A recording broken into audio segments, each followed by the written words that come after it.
On to a mega CNN News 18 exclusive, ladies and gentlemen. Pakistan's role exposed, caught on camera, and like they say, a picture speaks 1,000 words. It is engineering and involved in orchestrating this entire K2 formula of Kashmir and Khalistan. Its role in the anti-India protests in the United Kingdom, this entire K-bogey, and of course, openly engaging with a wanted man, a man who's been designated a terrorist by the Indian government under the Unlawful Activities Act, Prevention Act, Gurpatwant Pannu, seen with Kashmiri groups in London at an event hosted by Pakistan. Intelligence sources telling CNN News 18's investigations editor Manoj Gupta that these Khalistani and Kashmiri groups are sponsored by Pakistan to malign India globally. These pictures were taken recently and Pannu is seen with Gurcharan Singh of Dal Khalsa and Paramjit Singh Pamma, a Khalistani leader. Intel sources are also telling CNN News 18 that the event was to mark successful protests against India in the United Kingdom. This is the first photo evidence that these groups are working together under the shelter of Pakistan. The pictures very clear. It's an event organized by the Pakistanis. Now, we are given to understand these are recent events, ladies and gentlemen, just about a month from today that these pictures have come and this event happened. Is it around the same time that there was ruckus around the Indian embassy, outside the Indian embassy? We are still waiting for confirmation on that, but these are recent pictures. Ramneek Maan, activist, and Kuldeep Singh Shekhawat, director MATV, joining us from the UK. Ramneek Maan is with us from India. Namaste and Jai Hind, gentlemen. Thank you very much. Kuldeep Singh ji, elements involved, the involvement of Pakistan, very clear. Why are they openly engaging with a person who's designated a terrorist? And this entire K narrative is a Pak bogey that also stands out. Well, just to be very honest on this, one thing is very clear that the bogey about Pakistan is out. The story that Pakistan doesn't support these kind of elements is a fake story. So now the true story is, it is Pakistan and ISI and their High Commission. They are hand in glove with all these elements. Why should one invite Pannu to a High Commission? Why should Paramjit Singh be invited to High Commission? Why Paramjit Singh Pamma needs to be invited to a High Commission? Why the Khalistani separatists is being invited to Pakistani High Commission? And why Kashmiri separatists are being invited to Pakistan High Commission? So, it's not a question, it's a fact. And the fact remains very clear, and honestly speaking, Pakistan is in hand in glove with these elements, and these are all anti-India elements who are working hand in glove with Pakistani authorities and the High Commission. Now, to put two and two together is not very difficult. It's not at all difficult who's funding it, where the money is coming from, why Pakistan is doing this. On top of that, Pannu, he lives in New York. So he travels all the way from New York just for this kind of meeting. What interest does he have? It's a very clear anti-India agenda. I think Government of India should take a serious note of these kind of situations and these kind of pictures and these kind of events which are being organized still by Pakistan, and they should be given a... But the larger question, Kuldeep Singh ji, is why is it that the British government is allowing secessionists a free run? His intent is secessionist. His intent is a direct threat to the sovereignty of India. Whatever be his narrative, why is he getting a free run? And he is engaging with an enemy of the state. See, two things. First of all, he is a American national, so he must be getting a visa to come to UK. But it is up to the UK authorities to rein them in. UK authorities are not doing anything to stop them, to control them, to talk to them, make them behave, make them talk, put sense in them. No, it is the UK authorities which are really blatantly supporting them, inside out, because they are traveling to UK and doing all this, including Pamma, including Gurcharan, including Avatar Khanda. Why these people are there in UK? Because it is the British government which is turning a blind eye for them and not listening to Indian authorities and the Indian government to rein them in or bring them to the law. So one thing, Government of India should give a clear message to the British authorities that okay, this is high time. They went on to pull Indian flag down from the High Commission, which is not acceptable.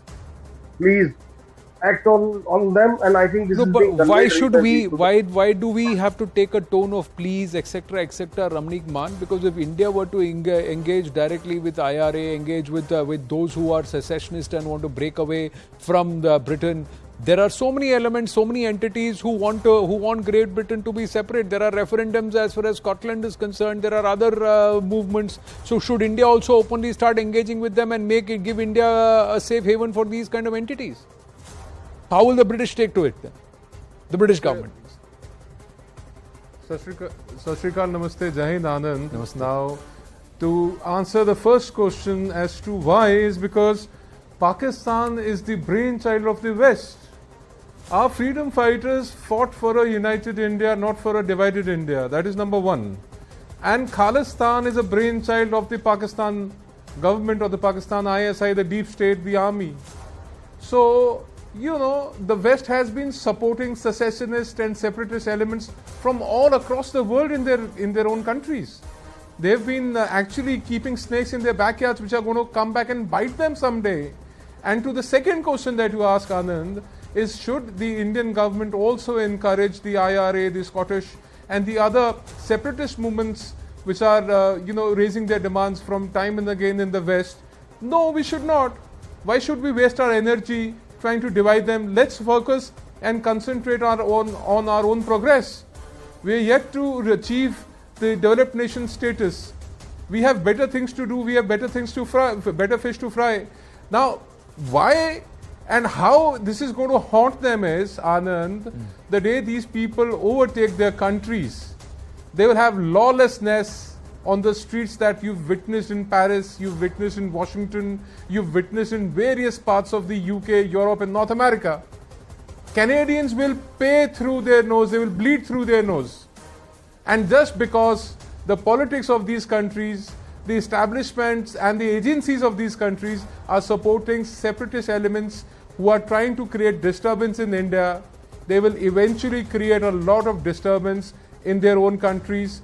By the time they realize and try to bring them to a check, it will be too late. Khalistanis and Pakistani nexus in Canada have been involved in major drug trades. These people are the leaders of drug trade in UK, in Europe, in North America.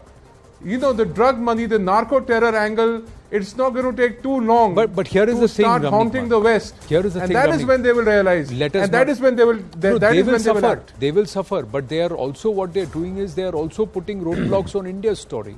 They are also putting roadblocks on India's growth story. The reason why I am asking you this question is what should be our response? We need to Because put they say, diplomatic pressure. we've We got need to more put things to trade do. pressure. India is a growing trade power, Exactly.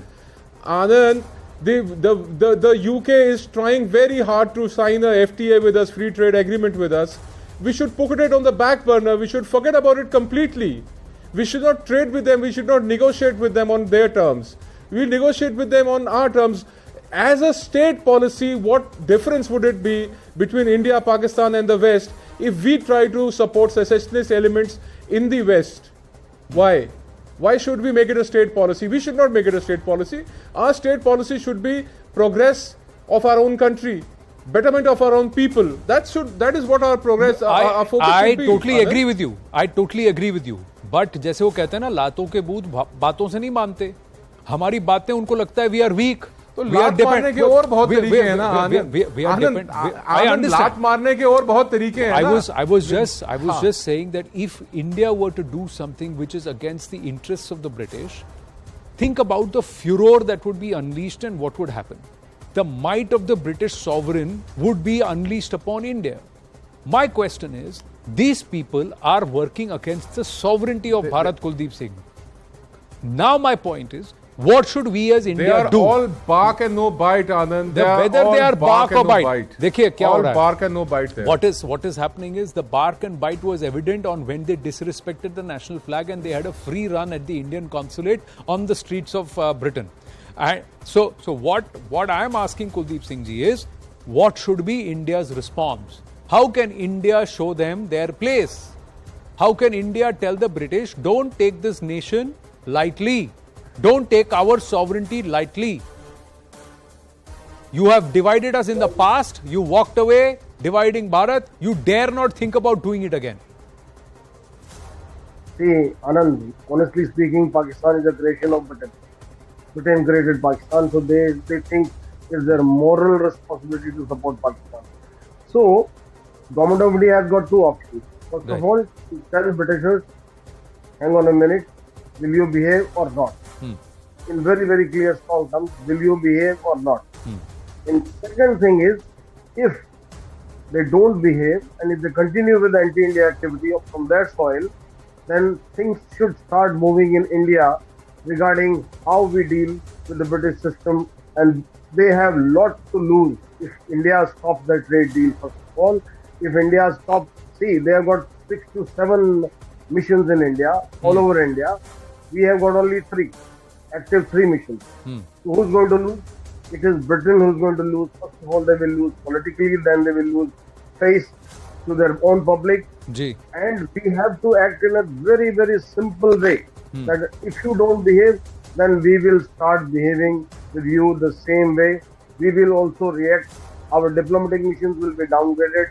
Status of UK will be downgraded. We will not be deterred to take action on all possible grounds.